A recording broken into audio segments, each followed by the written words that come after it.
A celebration turned deadly when police say gunfire rang out during a block party in Baltimore over the weekend before July 4th. 30 people were shot, 2 fatally. This is insanity. This cannot be the society that we are expected to live in. We have to do better. It's just the latest mass shooting in America. Police say the deceased victims were an 18-year-old female and a 20-year-old male. 14 other gunshot victims were under the age of 18. Investigators also say there was more than one shooter. No arrests have been made, but the city's mayor tells CBS News he wants to see justice for everyone who had a hand in this incident.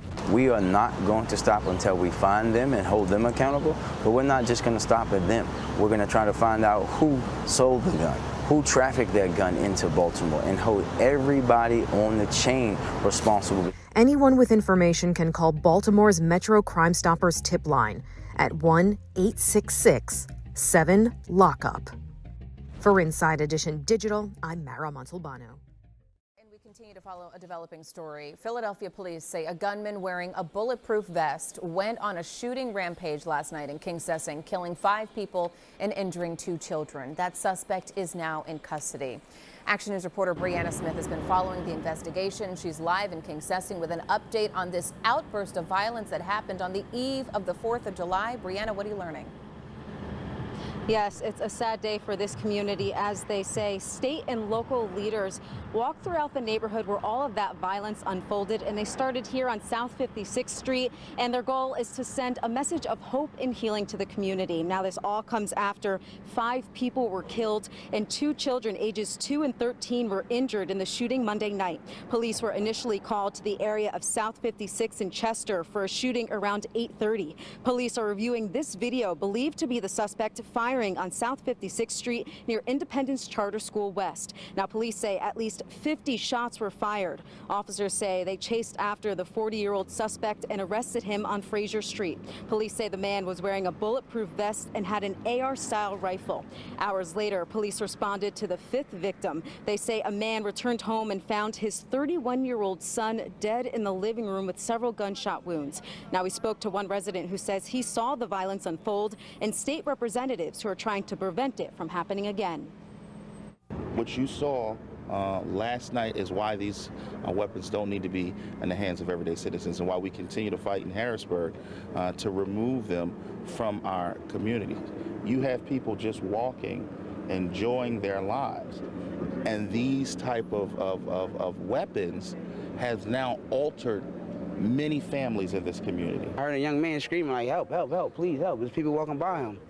So I helped him out, and after I helped him out, I saw another person down the street, discovered them, and helped them out, and one more person.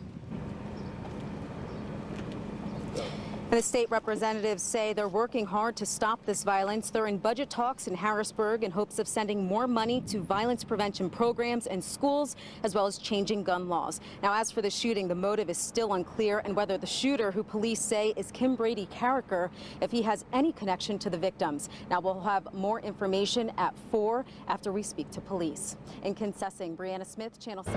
I'm Molly Lynch at the WKRN.com alert desk. This morning, a mass shooting in Fort Worth, Texas, kills 3 people and injures 8 others. Police say a total of 11 people were shot in southwest Fort Worth late Monday night. The shooting was reported in the Como neighborhood just before midnight. This was hours after the end of the neighborhood's annual Como Fest. Police say multiple shooting victims were in a parking lot when they arrived. It's believed that 10 of the victims are adults and 1 is a juvenile. The motive behind the shooting has not been confirmed. No one has been arrested at this time. Happening now out of Greensboro, the investigation into a deadly triple shooting continues. This happened around 11:15 last night along Blackmore Road. WXI 12's Maria DeBone joins us live in front of the Greensboro Police Department with what we know. Maria? Well, according to police, 3 people were shot. 2 of the victims died, and the other victim, a 3-year-old child, is in stable condition. Now, the victims have been identified as 66-year-old Teresa Little Johnson and 21-year-old Chestani Elizabeth Jones. Police say at 11:16 p.m. last night, officers responded to 1304 Blackmore Road for a shooting, and there they located the 3 victims. Now, there's no information on any suspects at this time, and again, the The investigation is still ongoing, so anyone with information is asked to contact Crime Stoppers.